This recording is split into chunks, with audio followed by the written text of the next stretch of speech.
Hello and welcome to my YouTube channel. Today I want to talk to you about self-love practices.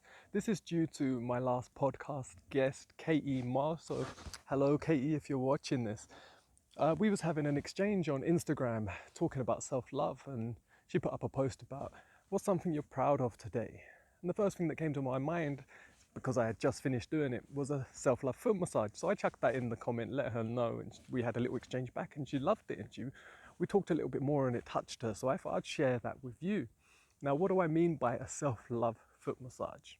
Now, it's not a regular foot massage. You don't need to know the precise points and placements and everything to massage the muscles and tendons and ligaments in your foot.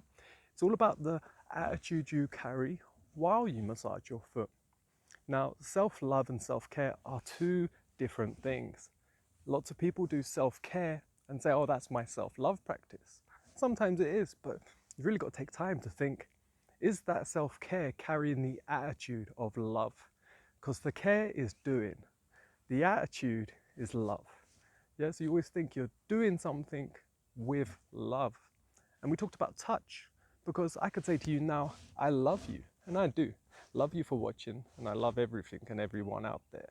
Unconditionally, no judgments, pure compassion and kindness of love. It's the attitude and energy I love to carry.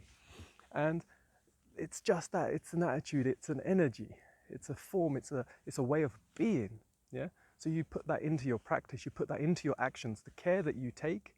I was talking with my love Danielle about you can take care of a dog or a cat, yeah, an animal. You can take care of a loved one, but someone could be feeding their dog, looking after it, caring for it, making sure it's got warmth and food, but they might be quite horrible in their attitude towards the dog still.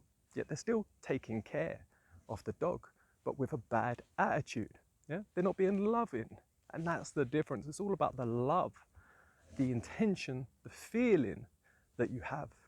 So you massage your foot. Now I'm using a hand obviously here because it's a bit hard to lift my leg all the way up here and show you. Maybe you don't want to see my feet, but you massage your foot. Yeah, you stroke your foot. You feel where it feels tender, but you just smile, embrace the touch, the feel. Like I was saying earlier, it's all about the touch. I can say I love you, but if I could put my hand on you now and say I love you, there's a difference in that touch. Yeah, if your mum or your dad said to you when you was a child, I love you, that's one thing, it's nice, it's beautiful. If they grabbed you and hold you and said, I love you, yeah, it's different, it has a different power. So touch is all about power. If you're in a relationship and you're telling your partner all the time, I love you, I love you, I love you, but you don't just even put your hand on them ever, you don't touch them. It's different. Sometimes you can just cuddle someone, you can just put your hand on them, and they can feel that love without words. So you don't have to talk to your foot, you can. Yeah, you can affirmate and put them words out loud to yourself while you're doing it, but you can recycle it in your head and say, I love you. I love this foot. This foot is mine. It belongs to me. It gets me places. It carries me. Maybe you have pain in your feet. Yeah, so you might build up a little bit of resentment towards that pain, but it's still your foot and it's doing the best job it can. So you're going to love it. You're going to take care of it. You're going to touch it. Yeah, now you can use things like essential oils. Be careful with which one you use. Lavender is a good one. Certain ones can have a reaction to your skin. It's always good to test a little bit of essential oil on a part of, like on the back of your hand, a tiny drop with a little bit of oil. You want to carry oil, like an almond oil, to put it in. You can use coconut oil. I use a little almond oil. I used one called Lily of the May. I think it smells real good. Yeah, and it's a fragrance essential oil. But sometimes lavender or frankincense. Mix a tiny bit of that on my hands with a bit of almond oil or coconut oil, and then I caress my foot. Yeah, I give it a massage. I pull my toes back, I stretch them, I individually feel every single toe, every single part.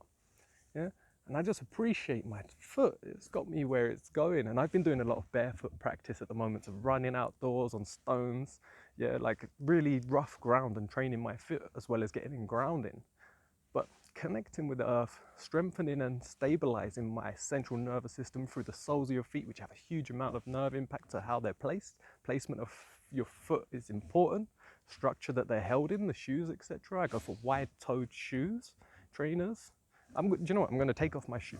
All right, so this is the shoe. I'm not going to show you the brand as such, but this is what I wear. It's really flexible.